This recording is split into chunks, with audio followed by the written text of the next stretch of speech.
अमेरिकी सैन्य घेराबंदी के बीच ईरान की सेना ने कुछ ऐसा कह दिया जिससे जंग की आहट बेहद करीब सुनाई दे रही है। ईरानी सेना ने न सिर्फ अमेरिका को सबसे बड़ा सबक सिखाने की धमकी दी है, बल्कि इस जंग में पड़ोसी देशों को भी ललकारा है। रिपोर्ट दिखाते हैं।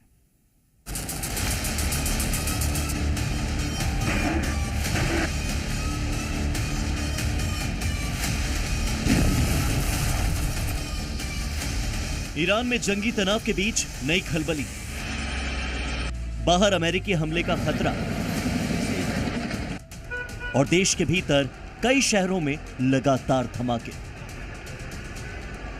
पिछले 24 घंटे में इन 6 शहरों में धमाके हुए